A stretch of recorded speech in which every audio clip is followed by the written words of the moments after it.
आता थेट जातोय बीडकडे। आज बीडच्या शिरसाळ्यामध्ये बंद आहे। विशाळगड हिंसाचाराच्या निषेधार्थ आज बंद पाळण्यात येतोय।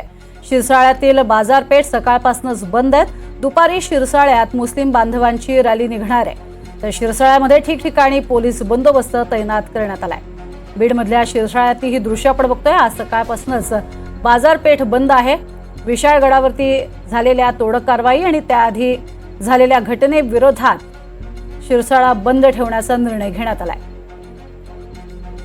तर विशाळगडावरती झालेला हिंसाचार आणि त्या निषेधार्थ शिरसाळ्यात इथले जे मुस्लिम बांधव आहेत त्यांनी एकत्र येत निर्णय घेतलेला आहे। दुपारीच मुस्लिम बांधवांची एक रॅली सुद्धा निघणार आहे आणि आज सकाळपासून बीड मधल्या या शिरसाळ्यात बंद पाळला जातोय। कोल्हापुरातल्या विशाळगडावरती आपण पाहिलं होतं अतिक्रमण मोठ्या प्रमाणात आहेत आणि ती हटवावीत यासाठी संभाजीराजे छत्रपती यांनी पुढाकार घेतला। ते गडावर निघालेही होते, मात्र त्या ठिकाणी थोडा हिंसाचार झाला, दगडफेक झालेली होती आणि त्यानंतर मोठा पोलीस बंदोबस्त तिथे तैनात करण्यात आला। त्यानंतर मात्र गडावरती जाण्यास सगळ्यांना मज्जाव करण्यात आला आणि त्या ठिकाणची सगळी जी अतिक्रमण आहेत ती मात्र हटवायला सुरुवात झाली।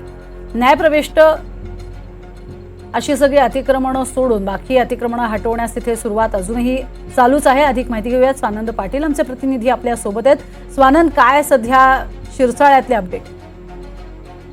प्रज्ञा, नक्कीच आज विशाळगडाच्या हिंसाचाराच्या निषेधार्थ बीड मधले शिरसाळा गावात बंद पुकारण्यात आलेला आहे।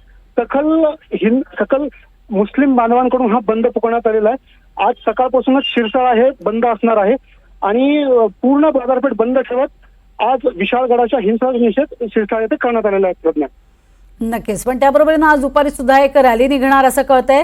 कोण नेतृत्व करतंय नेमकं या सगळ्या रॅलीचं? आज दिवसभरात जिल्हाभरात प्रत्येक गावातून रॅली निघणार आहे विशाळगडाच्या प्रकरणासंदर्भात आणि साधारण प्रत्येक गावात निवेदनही देण्यात येणार आहे याबाबतीत। प्रज्ञा, नक्कीच, तुर्तास धन्यवाद या संपूर्ण माहितीसाठी स्वानंद।